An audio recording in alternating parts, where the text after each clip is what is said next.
Some of the views expressed on the Mormon Channel are solely for the education and inspiration of our audience and may not represent the official position of the Church. We believe in God, the Eternal Father. We believe in the Bible to be the Word of God. We believe in being honest, true, chaste, benevolent, virtuous. We believe that through the atonement of men. Christ, all mankind We will be also saved believe the by Book of Mormon to be the Word of God. We may say that we follow the admonition of Paul. We believe all things. We hope all things. We have endured many things. You're listening to the Mormon Channel of the Church of Jesus Christ of Latter-day Saints.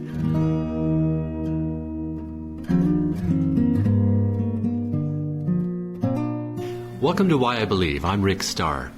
Today we are in Mesa, Arizona, visiting with some people down here in Arizona, and we've taken the opportunity today to have a very special guest. Let me tell you a little bit about him. In 2003, at a charity event in Phoenix, Arizona, the 14-time Grammy Award-winning composer, songwriter, and arranger David Foster was asked if a young man could just play a tune for him on the piano. Foster said, "Play something." This young man began playing, and the band, conducted by Foster, started playing along.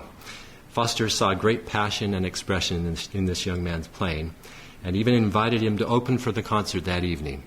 That young man was William Joseph, and since then, he has had the opportunity to share the stage with the likes of Josh Groban, Barbra Streisand, Natalie Cole, Kenny G, and many others, and had the opportunity to play all over the world. And it's great to have you here with us today. Thank you so much for having me. We're going to talk a lot about how that launched your career in the music business, but let's get to know you, William. You were raised right here in Phoenix, isn't that correct? I was. I was born and raised here, and my parents were from here as well. Uh-huh. And on my mom's side, it goes all the way back 4, 5, 6 generations.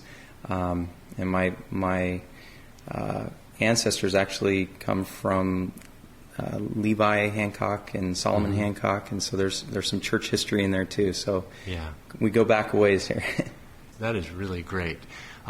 You were, as a very young man, you were a piano player. I think 4 years old is when you started. Yeah, I don't know if you could call me a piano player at 4, but no, that's when I started messing around, and I did start lessons when I was 4, and have just loved it ever since. Really? Yeah. You know, there's the common story of somebody that young starting piano lessons, and they resist and they push back, right. And mom has to force them to play. Was it ever that case with you? Well, yes. You know what? It's funny. Yes and no.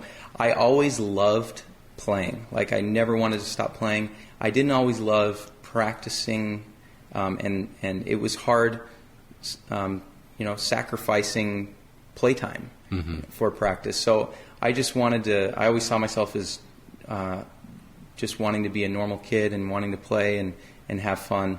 Little ADD, but I've always been passionate about it, and with some help from my parents, when I'd get off track a little bit, I've always stuck with it. Actually, there was a weekend that I quit.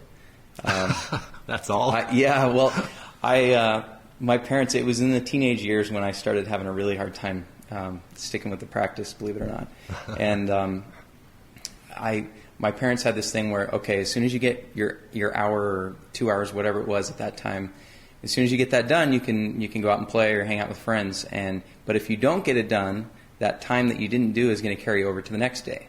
Well, I just was in this rebellious state, and I let a whole bunch of time add up, and I think I had like 30 hours or something racked up that I owed, and I felt hopeless. Like, there's no way I'm going to ever do anything. I'm confined to my house forever.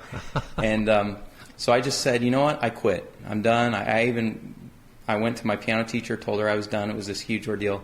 And I guess my great uncle, who I had never even met in my life, my parents had been sending him like recordings of me playing throughout the years. And I guess they told him that I quit, and he he just called me up. I didn't even know who he was. He's like, "This is your Uncle Pete." And I'm like, "Okay, hey." And he said, "I hear you quit your piano." And I said, "Yep." And he said, "Well, when do you turn 16?" And I said, "Well, I turned 16 in, I don't know, 6-7 months." And he said, "Well, how are you buying a car?" And I said, "Well, I don't know."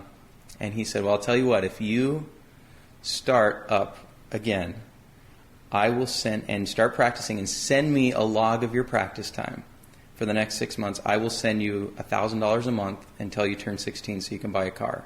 And I was like, "Okay, I'm back to practicing." That's a good deal for a 15-year-old. I'm kind of embarrassed to share that story because I was bribed, and but I'm thankful that I had that kind of that kick to get me back into it. Yeah. Once again, I've always loved music and have been passionate about it. It was just it wasn't always easy to sacrifice, at the time. Did you ever see yourself as becoming a professional musician when you were young, or did you have other goals or plans in mind? I have always seen myself. I always knew that I was going to be a part of music somehow.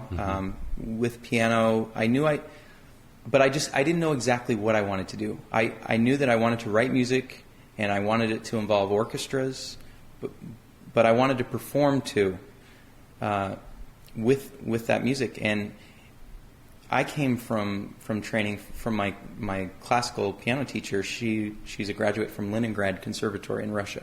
So she's this hardcore classical teacher, and she wanted me to be a concert pianist touring around the world playing all the classics. And I never wanted to do that. I loved performing, but I wanted to perform my own music with orchestras, and I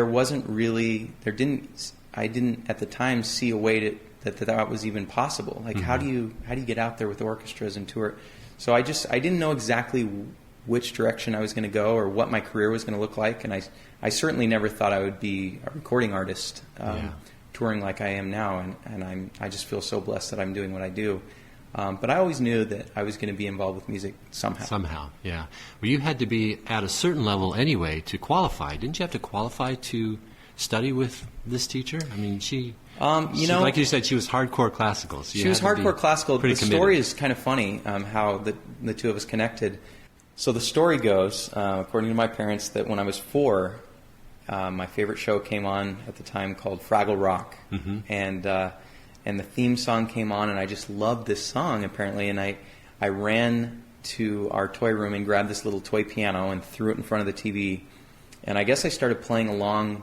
I started playing the theme right along with the TV, and my parents were standing behind me, and they kind of looked at each other, and they're like, "Hey, we should probably get him lessons." And so that's kind of that's what got the attention of my parents, and my parents had no clue where to send me or where I should start or anything. So they just literally just opened the yellow pages. Like, they just opened the phone book, looked under piano lessons, and the first person they called happened to be Stella, who became my teacher for 13 years. She had just moved here from Russia, just graduated from Leningrad. I mean, wow. Just crazy. The phone book. You gotta love the phone book. But it was just amazing how that all came into play. Wow. Talk a little bit about your upbringing. You were born in the church, raised in the gospel. Isn't that correct? Right. Yeah. I was born in the church, and I'm the oldest of 4 kids. And I've been blessed with very devoted parents, very supportive parents. My dad has played a key role. Both of my parents have played a key role in just supporting my music desires. But I have a lot of fond memories of my dad taking me to piano lessons, once, twice, 3 times a week. And he was just always really supportive and proud at sometimes. I was always naturally, believe it or not, really shy, and was hesitant to perform in front of people unless my arm was twisted. And so he would always try and get me to go to a piano store, and we always had this thing, like, he's like, "Okay, we're going to go in there, and we're going to just tell them that we're interested in buying a piano, and You just let me talk, and then I'll have you play, and then you can just blow them away. And I was like, Dad, no, I don't want to do that. So he was always just trying to get me to do things like that. And I don't know, it just makes me smile to think of those memories. And it's, I don't know, my dad is in kind of specialized construction, so he works crazy hours. He's out of town a lot, and so as interesting as it is that he and I were so different, like I'm ridiculous when it comes to trying to put things together, and I like just mechanical things. I'm going to have to hire someone or get some help, but I'm getting better. But my dad was just so that way, and he would always jump in if I was having a hard time, which was all the time, and take over.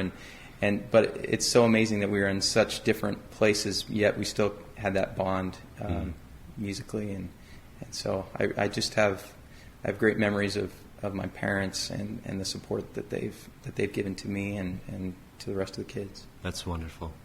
It's great to have that kind of parental support. It is. Yeah. You were raised in the church. Any special stories about when you were young? Were you a one of those guys who played for priesthood opening exercises, that kind of thing? Good question. Let's see. I'd say from age 8 to maybe 12, I would do that. From about, I don't know, once I hit my teenage years, I kind of became a jerk. And I did my own thing, and I went, it was tough because I went to church out of respect for my parents, but I didn't have my own strong beliefs. I knew it was good, but I just didn't know if it was right.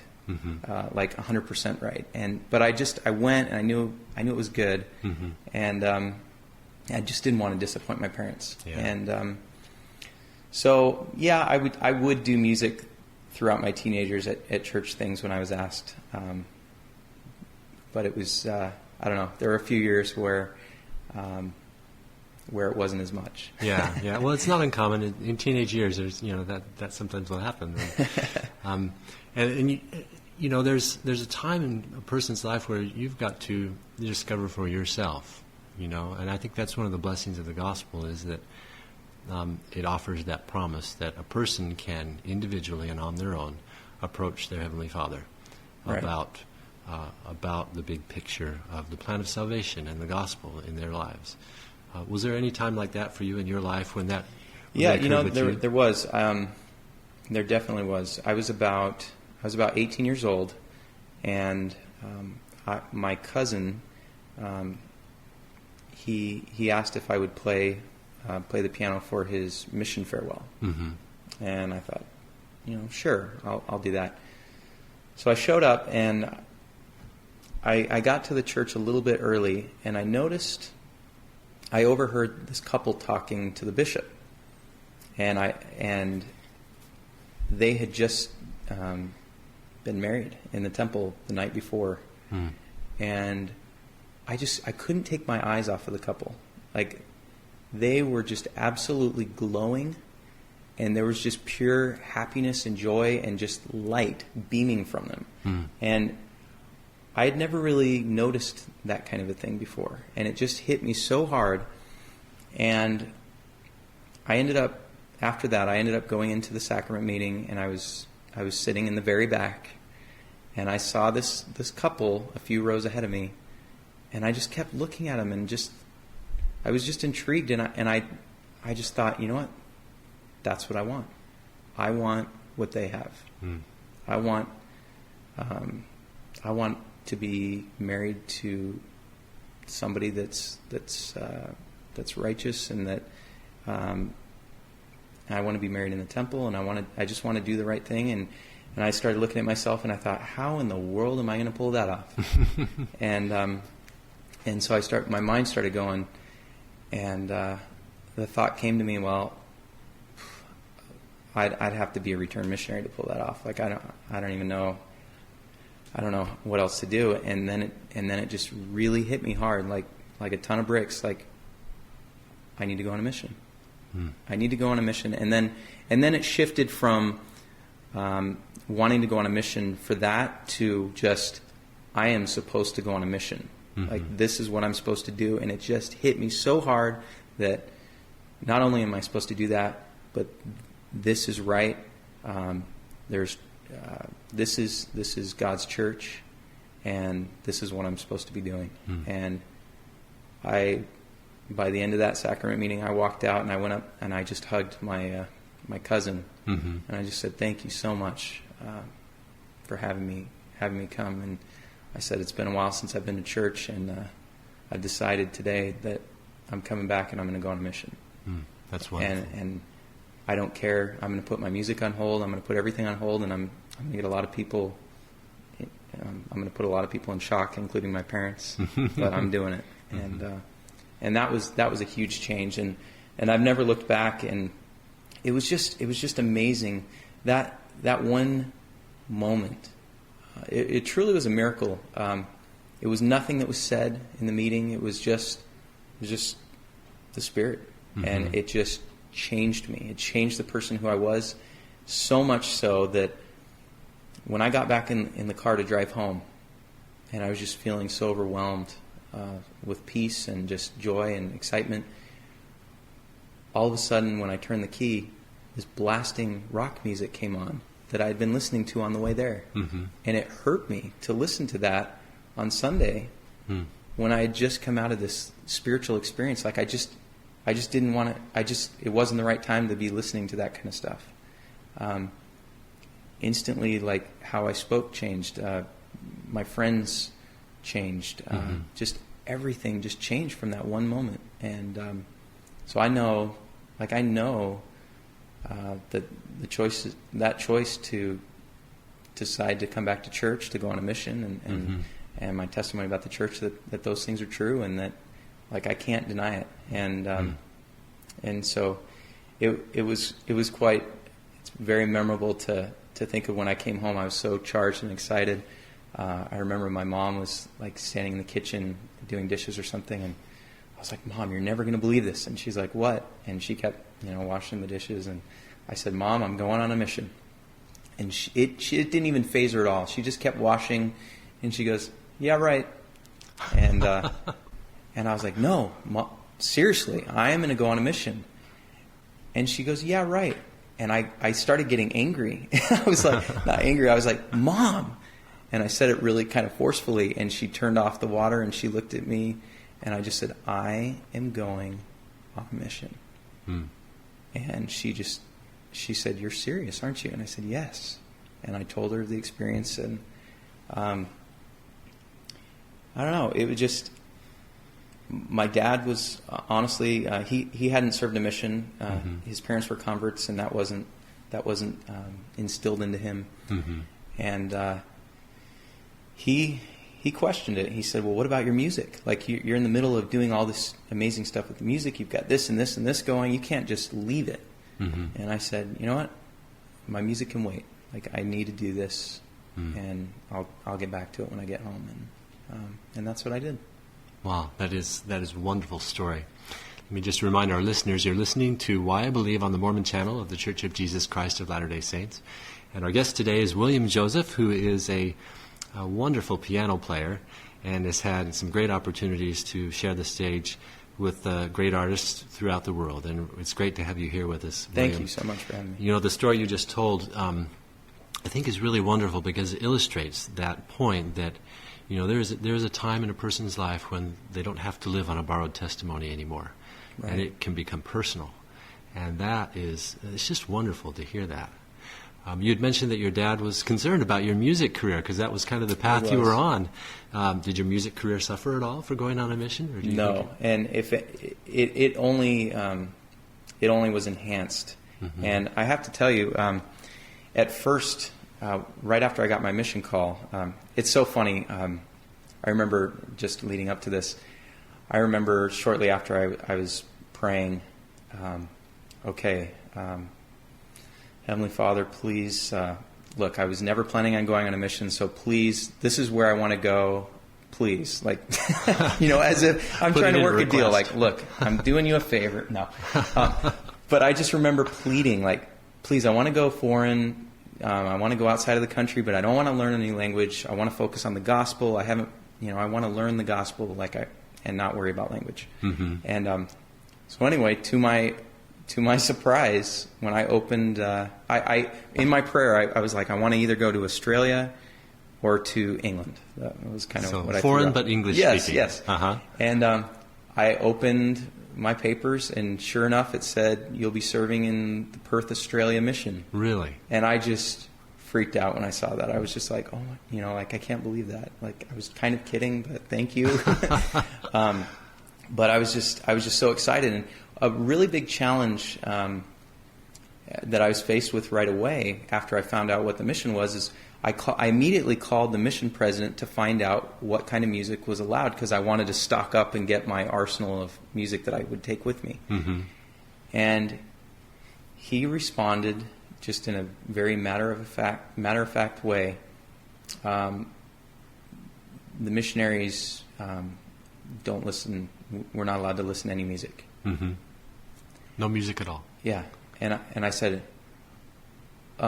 okay, so just Mormon Tabernacle Choir and hymns and things, mm-hmm. right? And he said, no, we're not allowed to listen to anything.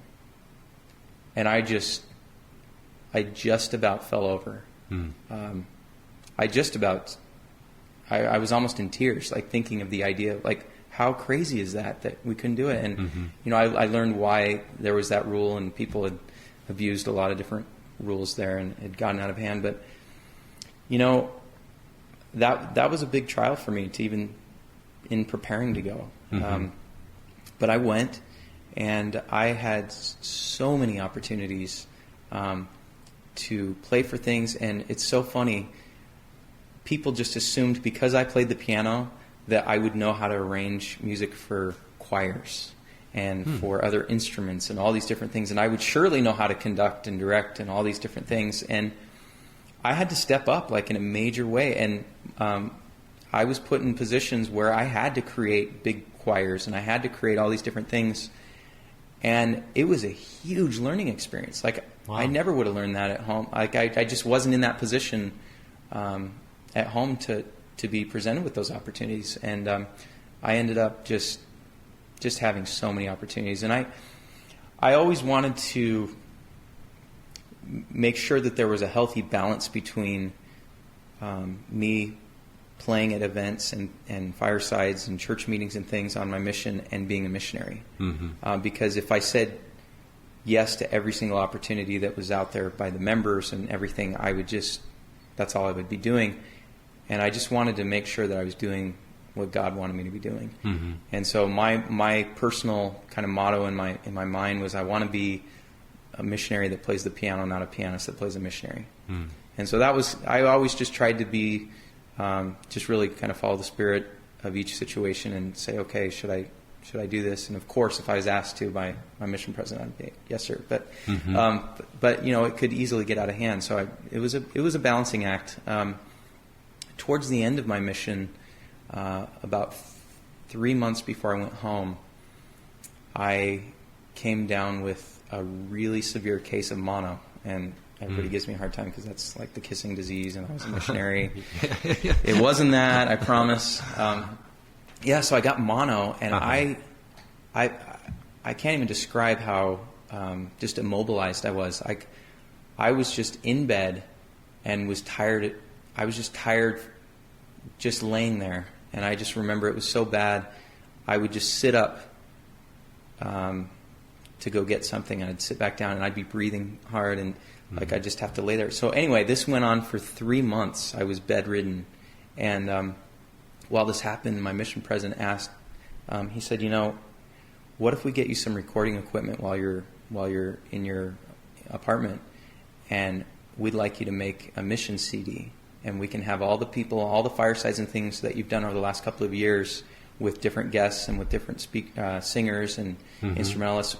We'll have them come to you, and then we'll record them and make arrangements and things. And I was like, wow. Really? We can do that? And so that was my project while I was sick the last 3 months. And I really, in hindsight, I see that like that was totally something that was supposed to happen, because that, to this day, I still get I still get, I mean, this is a long, this is over 10 years ago. Mm-hmm. I still get random emails of people from like South America or all over the world that are like, where can I get this mission CD? They only made like 200, but there's probably circulating in the world like thousands and thousands of copies yeah. of this CD. But I've had so many cool missionary experiences still coming in, through the pipeline from that CD being out. Wow. Of like, oh, we were really touched by this, or we were really drew strength from this. And so the older I get, the more I realize that the less I know and the more God knows, mm-hmm. and directs our lives and how things really happen for a reason. And so I really try and approach my life with that attitude, mm-hmm. That, hey, maybe I don't know what's best. And so many times I I'll try and propose, what I want to happen, but I've kind of learned to just say, look, this is what I want to have happen, but if this is what's supposed to, please help me. Thy will if be not, done. Yeah, exactly. So I've really tried to take that in, into my everyday living. I can't say that I've mastered that by any means, but I've had enough experiences to be aware of it and just try and follow that. I don't think there's any of us who've really mastered that. But, as I've been hearing this story and just pulling back and looking at that, you didn't think there would be any music in your life during your mission. No. So you had to be committed as a missionary. You knew you were going to be a missionary, and music really possibly couldn't even be a part of it. But it's interesting to see the blessings that came to you that actually not only gave you opportunities to play music, but to stretch yourself beyond that and to arrange and to put together a CD that has influenced people. Yeah, I don't know. I feel so blessed to have had so many musical opportunities. I actually had a couple more opportunities that had happened. We did these street meetings where a whole bunch of missionaries went downtown where it was really busy, and we just had to stop people and talk to them. And it was always really daunting to just stop somebody while they're walking fast and try and share a quick message. Nobody wants to stop for that. And so that was always a challenge to get people to stop. And I remember there was a busker, somebody out there that had wheeled their piano out, and they were playing, and my companion's like, oh, you have to go see if they'll let you play their piano. I'm like, no way. And so my companion started bribing this person. Look, I'll give you $20 if you just step aside. And I was like, no, please. I was just feeling a little shy about it. But anyway, after they accepted the $20 my companion gave them, I got to sit down and I started just playing this crazy rendition of Called to Serve. And I just went to town on it. Uh-huh. And the next thing I knew, like a ton of people had gathered around. And people started throwing money in the little bucket that was sitting next to the piano, and I just kept playing it, and I ended up making that guy quite a bit of money. But it was donated to a good cause. But it was so fun because all the people gathered around, and then all the missionaries were there, and then they were like kind of scooting up next to him, saying, "So, have you ever seen missionaries like us?" And and so it was a fun experience, and I tried to look for opportunities to use it with missionary work. One other experience that I had with music on my mission, while I was serving, it was during the time where there was the crisis in Kosovo, and all the refugees were fleeing, and a lot of them were landing in Australia. And one of the families that we were teaching actually started taking in a whole bunch of refugees. Like, they were going down to the refugee camps, and they just started taking them into their homes and feeding them, and then taking them back to the camps. And they started just having this growing love for these people. Mm-hmm. And one of the girls in this family was a professional singer, and the father decided that he needed to write lyrics and that we needed to record some music to raise money for these refugees. And so the next thing I knew, I was in a studio recording this song, and it was released nationally all through Australia, and we got to raise a ton of money for them. And the payoff for me was that once we had it recorded, we actually got to go to the refugee camp, have the language translated, and we got to perform it for them and as an offering to them. And, wow. And it was just, it was such a neat experience for me, and something I'll never forget. Wow, what a great opportunity. That is so neat. What great stories. There's a wonderful story about your launch into the music business that I want to cover, and we want to share that with our listeners. But before we do that, if you look William Joseph up on the internet, you're going to get certain videos, and all of them are of you playing the piano. But you have a family life also. You got married in the temple, you have a wife and 3 children, and let's hear a little bit about your story, how you met your wife and your children and the things that you do at home.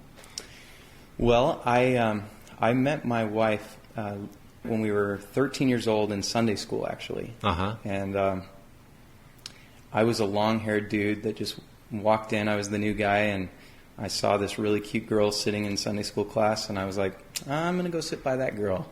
And we ended up kind of just becoming, we kind of just became really good friends and dated over the years, just off and on. But mainly just stayed really good friends. And we got married about 3 or 4 years after I got back from my mission. And so we've known each other for a long time. We have 3 kids.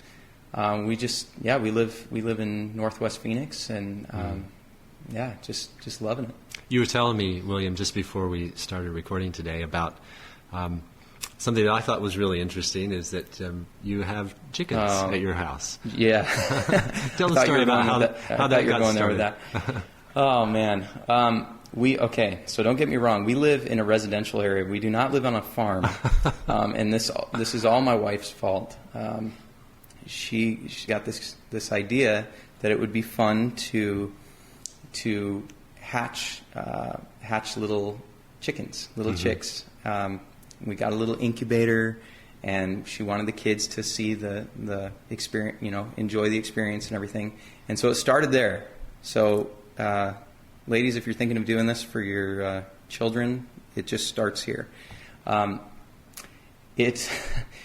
doing this for a couple of seasons, my wife started saying, I think we need chickens. And I'm like, looking at her like, are you joking? Like, we live in a normal neighborhood. We can't have chickens. And I just thought it was just something that she was just kind of joking around. But after about a year of saying, I think it'd be really fun to have chickens, I just thought, you know what? I'm gonna try and do this crazy surprise. So for Christmas, it was like a 6-week ordeal. I did all this research and got a chicken coop and assembled it secretly, and went and picked out chickens and all these different things. And so then Christmas Eve, we had this dinner to go to. So we went to the dinner, and I had, quote unquote, left the presents at home. And so that gave me an excuse to leave the party, to go home, to meet my other people, to bring in the chicken coop. So long story short, Christmas morning we woke up and there was a coop and chicken set up in our backyard, and we love having those dang chickens. They're so funny. My kids went running out there, they were freaking out, couldn't believe we had chickens in our backyard on Christmas morning. And they all grabbed their own one. They kind of decided which one was theirs on the spot, and all 3 kids got on this swing chair. They each had a chicken, and they were holding it in their arms, cradling it in their arms, and they rocked. And I kid you not, this is a true story, within 5 to 10 minutes, all 3 chickens had their eyes closed. They were rocked to sleep. They're like little pets. I don't know. I always just thought of them as dirty animals that belong on a farm, but they're actually kind of fun to mess around with. But we have chickens and 2 snakes and 3 children. So yeah, that's a great story about the kids. I know we've done chickens at our home before, and it's great for the kids. It is. It's been a great It's a lot of fun experience for them. Well, William, let's go back a little bit. Before you had kids, you were married about a week, and in 2003, and just on the chance that you might be able to hand off a CD to the wonderful producer David Foster, right, songwriter, arranger, who's produced so many great albums over the years. You went to try to get a CD into his hands, and just tell our audience what happened that night. Wow, that was a big day for me. I at the time was just playing around town, local gigs, just playing background music, and I got a call actually while I was at one of my little background shows, and it was my manager, and he just said, "Hey, David Foster's in town, and he's in charge of this event. He's doing the music, and I'm going to try and get an introduction for you. So why don't you come down to this place, bring your CD?" So I showed up thinking, okay, I'm going to meet this legendary man, shake his hand, give him my CD, and that's it. So little did I know that the person that introduced me said, "Hey, Dave," was going to say, "Hey, David, do you mind if William just plays you a song?" Wow. And it totally just caught me by surprise. And David's like, "Yeah, why don't you come on up?" So he took me up on stage, just on the spot, and Rod Stewart had just stepped off of the stage. And really? "Oh, hey, Rod, how's it going?" So I get up there, and he just looks at me and he just says, "Play something."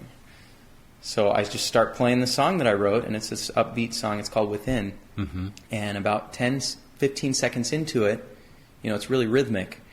10-15 seconds into it, David just starts pointing to the band members to join in, and he starts conducting. And all of a sudden, the next thing I know, I've got this rockin' band playing with me, and I've got David Foster conducting, and I'm just praying, like, please don't mess this up right now. And so when I got done, when we finished the song, David gave me a high five, and he's like, "What was that song?" And I told him I wrote it.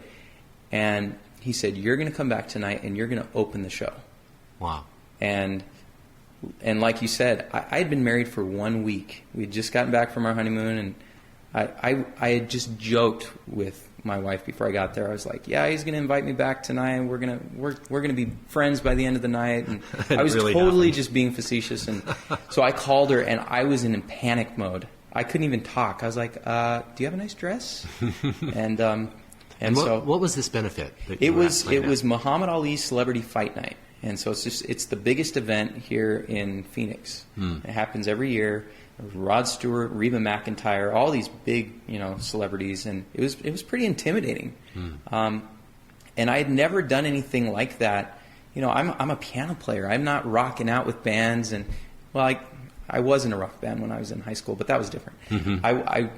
This is a step up. It was awesome. Many steps up. It was amazing. Uh-huh. And I was curious. I didn't know how the audience was going to respond, and so I got up there, played the song, and I got a standing ovation. And I was floored because keep in mind I came from the classical world and the proper nice little hand claps, and all of a sudden I felt like wow, this is like a rock concert, and I just did did the song with this band. Wow. And the rest is history. I mean, just shortly after that, I was invited to go out to David's house, his mansion in Malibu, his compound, and that was a real shocker. I'll never forget when the automatic gates opened to his massive property, and I heard the theme song from the Jurassic Park. The same. No. No. In your mind. In my mind, Oh, I was okay. just like, "Whoa, where am I?" But it just became like it wasn't even reality. After I met him, he said, "Oh, and what do you?" After I went to his house for my first meeting, he's like, "Oh, what are you doing tomorrow night?" And I was like, "I don't know. I'm going to be home playing background music at a restaurant or something." Mm-hmm. And he said, "Well, I want you to go do an event. It's got Josh Groban and Michael Bublé and this person at the Bellagio tomorrow night. Are you available?" I'm like, "Let me check my schedule." Yeah. Okay. And so it just started from there. But basically, he took me to Warner Brothers. He was the head of Warner, so he signed me to Warner Brothers, to his label. Mm-hmm. And then the day I signed the contract, he called me and said, "We have an opportunity for you to go on tour with Josh Groban as his opening act in 2 months." And he said, "But you don't have a CD, so why don't you just come and live at my house, and we'll just work every day all day until then and get a CD done." And I was like, "Okay, great." So I drive my clunker out to his house and live there for 2 months and put this album together, and I've been touring. That's where it all began. Yeah, that's where it started, and been touring ever since. What was your wife's reaction to this? It was pivotal moment, change of events. It was very similar to mine, which we weren't expecting that. I was teaching piano lessons, and we weren't planning on. We didn't know that having a record deal and touring throughout the world and we didn't know that a record deal and that kind of thing could apply to me as a piano player. I just didn't think that was the case, but and normally it wasn't. But there was a big crossover movement with Andrea Bocelli and the success from that, and then Josh Groban was the most recent one, which is why David had so much pull to say, "Hey, if that works, I can make this work." And so it was just timing was everything. And so both my wife and I our heads were spinning, and we've just been holding on ever since. That's wonderful. Well, being in the music industry as a member of the church can sometimes present you with some interesting challenges. Yes. What kind of things have you had to deal with there as far as balancing your, the standards that you have against, trying to promote and advance your career in music? There have definitely been some pretty good challenges. Obviously, there was I had a big decision that I was faced with early on, right after I was signed. If you can imagine, it took a year of working with all these people and with David and with the record companies to finally sign a deal. It's just a lot of work and gaining a lot of trust and just tons. Right after I was signed, I just brought on a new manager, which is hard to find a good manager. And my manager found the most amazing opportunity for me. It was a home run. Even once, I used to think that once you got signed to a record deal, that was the finish line, you've made it. And what I quickly learned is that's the starting line. That once you get there, there's a sliver of a percentage of artists that actually make it. So they're constantly looking for big ways to get out there. And with me being an instrumentalist, I didn't have radio to help me get out there. So TV was our only option. Well, my manager walked in with this home run, basically saying, okay, we've got the hit network special that just came out this year, #1 by far, primetime. We've got them to agree to have you on the show, to work you in as a piano player, to totally integrate you into the script, and you get to meet with them tomorrow, and we're going to film right away. My manager, my record company, David Foster, all these people were celebrating, and I was celebrating. We were all excited. I'm like, yes, I'm in. And I had already told my manager, look, I don't do rated R movies. I won't score music for that because I told him I wanted to write music for film. So obviously, but he said, and this is great. This is network television. I'm like, yes. And so I'm celebrating, and he said, I want you to just watch the show tonight, just so you're clued in with the producer the next day. So I was watching the show, and all of a sudden this really inappropriate thing happened, and I kind of cringed. I was like, oh, okay. Hopefully that was the only thing that's going to happen. And then another thing happened, another inappropriate thing, and I was like, ooh, okay, that's got to be the last thing, surely.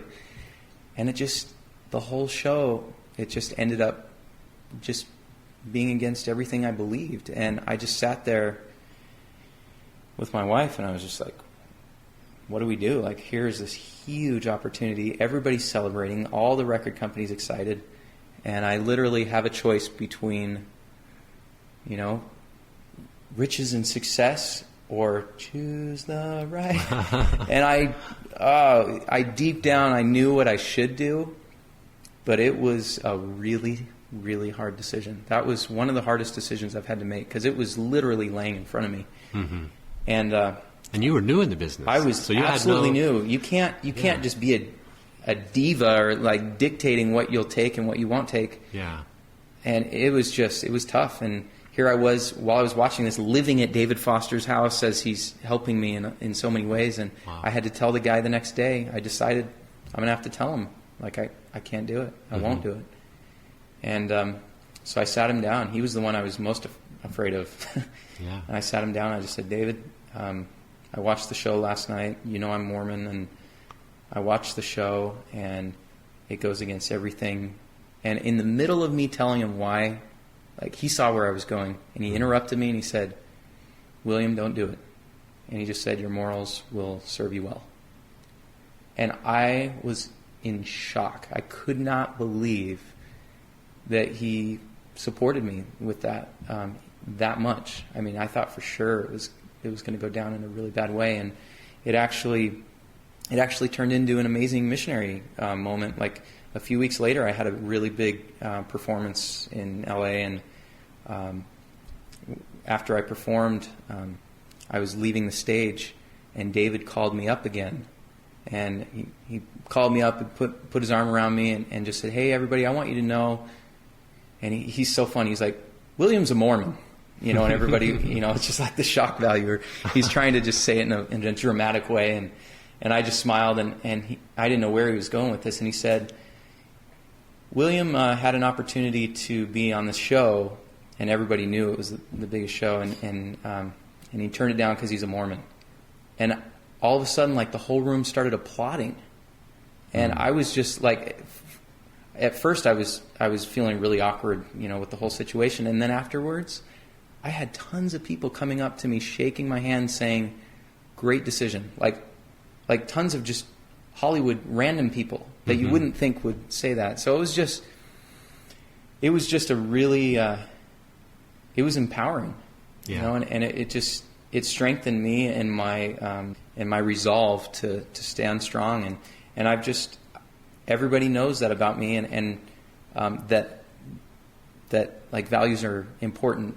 And that I want to try and stay on track. And once again, I'm not Mr. Perfect, but they know that I'm really serious about what I believe in, and that I strive to follow those things. Oh, that's wonderful. So your morals have served you well. Yeah, you know what? They have. They really have, and people have been surprisingly. Once you're firm about it and you don't waver and you just say this is how it is, people will respect that. And even in the crazy entertainment music world that I'm in, they respect it. That's wonderful. So what are your plans from now? It's 2011. Where do you go from here? Oh man, You've got a few other things coming up. Honestly, my head is spinning right now. There are so many things that are coming up, and in the world of like entertainment and music and things, you're always dealing with tons of moving targets. Well, we've got this opportunity, and so much is like, okay, we've got this possibility, and so you're trying to build your years. But right now, what I have planned over the next 3 years, I'm going to release 2 albums, and I'm really excited about this. I'm going to actually release a sacred hymns album. And, well, I guess all hymns are sacred, huh? But a sacred music hymns album. And then I'm going to release a Christmas album. So those are the two. Wonderful. Those are the 2 different ones I'm going to release. I've got touring coming up. I've got a ton of corporate things, like big, fun, exciting corporate shows that I get to do. And just a lot of exciting things. Some projects that I can't talk about yet that are really big corporate venture projects, but just a lot of things, and I'm overwhelmed, but at the same time I'm ecstatic about how much is going on, and I just can't wait to take it all on. Oh, that's great! A lot of wonderful opportunities for you to share your talents. That's really great. We just have a few minutes left, William, and want you to share your thoughts and feelings about the gospel with our listeners. But one question that I've just had in my mind, you as a musician, I think you'll probably agree that music has the ability to help convey the Spirit. What are your thoughts on that as a musician? Have you seen that in your, you talked about your mission and the opportunities to use music during your mission. Share your feelings about that. I definitely have seen the powerful influence that music can have, for the good or the bad.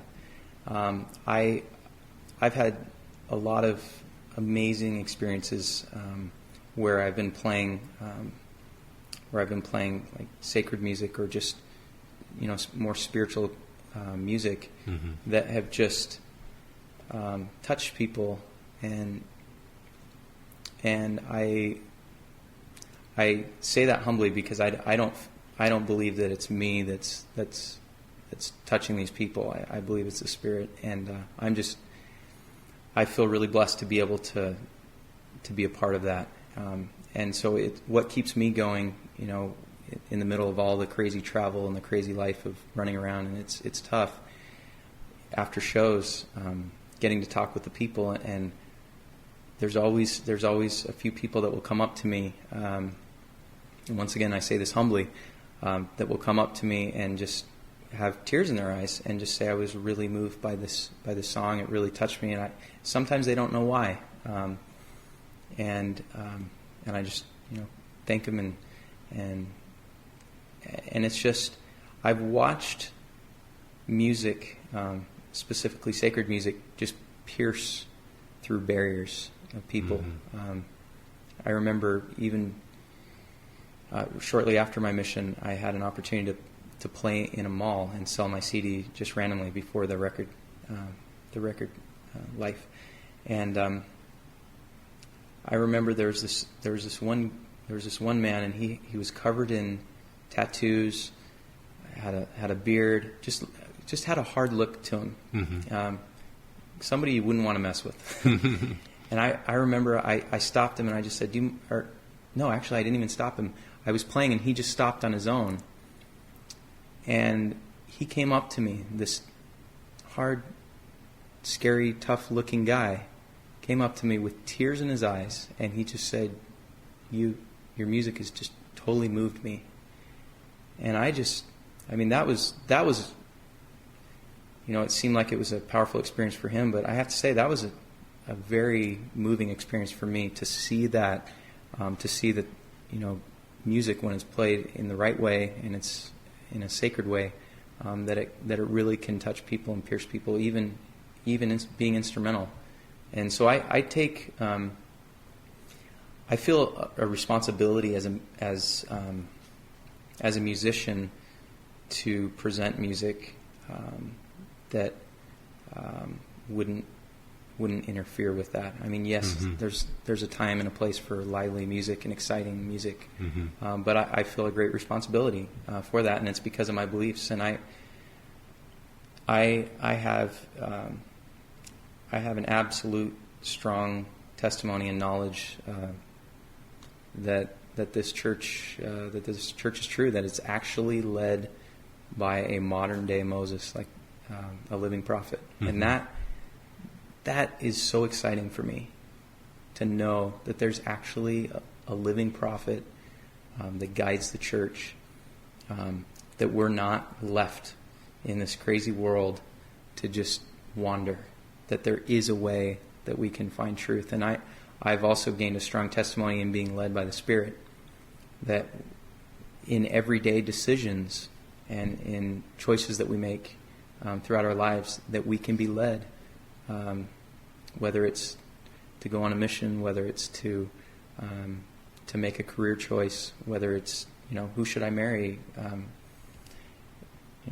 all of those things. They're of great importance, and we don't know the full picture, and we just have to trust that God does know that picture, and I just have complete faith in that. I know the Book of Mormon is the Word of God, as is the Bible, and I just, there's so much happiness that comes from living the gospel, and I'm just thankful for that. I'm so thankful for our Savior Jesus Christ, and for the opportunity that I personally have had to repent and constantly repent and constantly try and become closer to God. I'm thankful for the Savior and for everything that He's done, and I'm just filled, completely filled with gratitude. I love the gospel, and I just want to share it with everyone, and I hope that I can just be a good representative as a member of the church, and hope that I get opportunities in the future to share the gospel with others. But wonderful. I thank you so much also for allowing me to share my testimony with all the listeners that are hearing this now. I really appreciate that. Well, it's really been wonderful to have you on today on Why I Believe with us, Well, thank you. William Joseph. Thank you so much. We wish you the very best in your career and your family life and everything that you have ahead of you. I'm sure it'll be wonderful. So thank you so much for being with us today. Thank you. You've been listening to Why I Believe on the Mormon Channel of the Church of Jesus Christ of Latter-day Saints.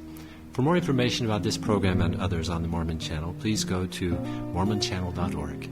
Thanks for being with us today.